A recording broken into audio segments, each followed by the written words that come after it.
shacabku waxa weeyaan waa seexdeen laakiin waxaan maranayaa baryahan xanuunkooda uu sii badanayaa maalin dhaweyd waxa weeye aad waxaan ugu diirsaday markii dhalinyaro dad u badan oo madaxweynaha hadda xilkiisu dhammaaday la filayay inay soo dhaweeyaan markii ay ku kaceen oo ay barxadda ka caydiyeen dadku waxaa la gudban maanta inay diyaar garoobeen inay fadhiga ka soo kacaan maalinta doorashadu u dhacayso oo berri toole ah iyo maalmaha 8 bisha ee doorashadu ay dhacayso iyo maalmaha ay khudbaynayaanba haddii ay karayaanna laga bilaabo berri toole ilaa 8 bisha baarlamaanka hortiisa sida maartay Hong Kong ardadii Hong Kong oo kale sida fagaaraha taxriir baarlamaanka hortiisa inuu noqdo fagaarihii taxriir inuu noqdo oo halka lagu qadeeyo lagu quraacdo laga cashayo ilaa doorashadu ay dhacdo ay xaqiijiyaan baarlamaanku sida ay doonayaan inay yeelaan hadday yeeli waayaanna xaruntaas baarlamaanka waa meel waxay noqonaysaa waa daarun nadwa bay meel xun bay noqonaysaa ummadda laga dhabarjabiyay noqonaysaa haddii markaas sida ay rabaan ay ka soo bixi weydo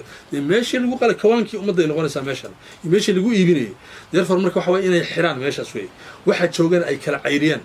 baarlamaan dambe usan Puntland u soo xaadirin dadweynuhu awoodooda fagaaraha taxriir ayaa la rabaa inuu noqdo baarlamaanka hortiisu laga bilaabo berri toole waxa weeyaan way bedeli karaan 66 ummadda waa ka adagtahay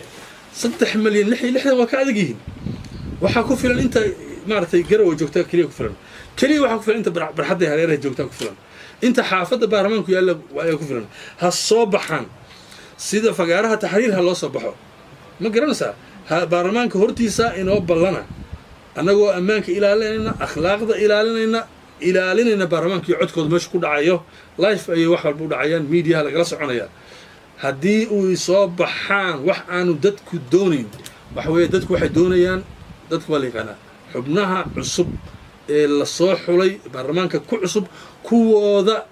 loo filo inay ugu wanaagsan yihiin ugu akhlaaq iyo alla ka cabsi iyo dal iyo dad jecel yihiin baa la rabaa laakiin kuwa wasaqaysan oo xukuumaddii hore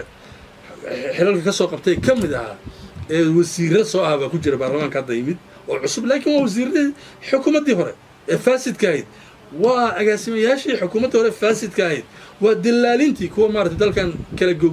sidaa u gala weyn iyo 66 kuwa ka mid ah kuwaasi waa kuwa calaamadaysan cambaaraysan wajigooda ayay ku sitaan magarasa kitaabkooda kuwaas marka waxa weeyaan inaan loo ogolaan inay soo noqdaan taasna marka dadku way samayn karaan